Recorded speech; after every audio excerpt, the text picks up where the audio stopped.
Absolument pas. J'irai pas en cours avec un robot devant moi. En 2024, plus de 50% des étudiants ont déjà utilisé une intelligence artificielle pour rédiger un devoir. TikTok, YouTube et maintenant ChatGPT, comptant environ 300 millions d'utilisateurs actifs hebdomadaires dans le monde. Plus besoin de chercher, de réfléchir. En quelques secondes, l'info est servie. La réponse est donnée. Avec l'arrivée de la génération bêta depuis 2025, une nouvelle ère se dessine. Elle n'est plus seulement un gadget, mais outil universel. Dans les entreprises, elle rédige des mails, génère des rapports et assiste même les créateurs de contenu. Cependant, ce qui frappe le plus, c'est son arrivée massive dans les écoles. Collèges, lycées, universités, partout dans le monde, elle s'invite dans les salles de classe et les foyers, rendant les élèves de plus en plus feignants.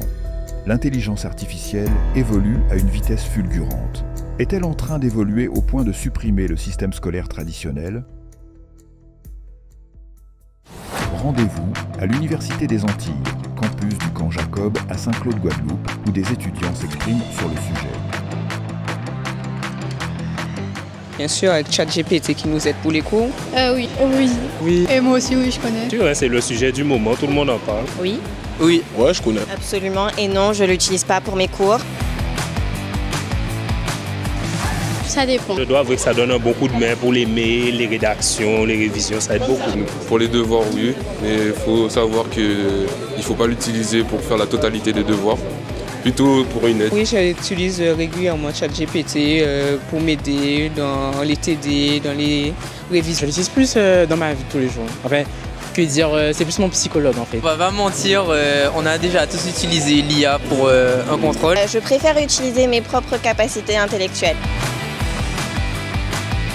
J'en doute, parce qu'il y a un élément humain que l'intelligence artificielle n'a pas. Non, moi je pense plus que ça peut aider les écoles. No, I don't think so, but I think they're gonna restrain it from children since we use it a lot. Absolument pas. J'irai pas en cours avec un robot devant moi. Disparaître, je ne pense pas, mais ça rendra certaines éducations en tout cas obsolètes, parce qu'il y a certaines matières qu'on n'a plus vraiment besoin d'apprendre à l'école et que l'IA nous explique ça de A à Z. Même si c'est un prof chiant, je préfère avoir mon prof chiant que ChatGPT devant. Moi je dirais non, parce qu'il faut toujours avoir une personne qui est là pour être à l'écoute. Les IA, c'est pas humain. Pas du tout. Je crois que c'est pas encore vraiment au point. Non, ça va jamais disparaître. L'école va jamais disparaître, mais peut-être qu'il y aura une baisse de niveau. Et oui, l'IA est simple d'utilisation. Quelques mots et elle produit un texte en quelques secondes. Rédiger un commentaire, un rapport ou même un exposé devient un jeu d'enfant. Aujourd'hui, des centaines de plateformes voient le jour chaque année, chacune avec ses propres innovations et spécificités. Des assistants virtuels aux générateurs d'images, le choix est immense. Si elle est aujourd'hui accessible en quelques clics, son impact dépasse largement le cadre individuel. Face à cette révolution, dans plusieurs pays, les gouvernements et les institutions scolaires s'adaptent. En France, par exemple, à la rentrée 2024, le ministère de l'Éducation nationale a lancé MIA Second, outil visant à personnaliser l'apprentissage en proposant des exercices adaptés aux besoins individuels des élèves, notamment en mathématiques et en français. De plus, projet AI 4T, projet européen impliquant plusieurs pays dont la France, vise à former les enseignants du secondaire à l'utilisation de l'IA en classe. Mais ce phénomène ne se limite pas à l'Europe. En Corée du Sud, le gouvernement prévoit d'intégrer des cours sur l'IA dans son programme national à tous les niveaux scolaires d'ici 2025, en commençant par le lycée. En Espagne, 16 établissements éducatifs de la région du Campo de Gibraltar ont commencé à intégrer l'IA dans leur curriculum à travers le programme pour l'innovation et l'amélioration de l'apprentissage, CIMA. Aux États-Unis, en Arizona, l'Unbound Academy pousse l'expérimentation encore plus loin. Cette année 2025, les matières principales seront enseignées par des IA.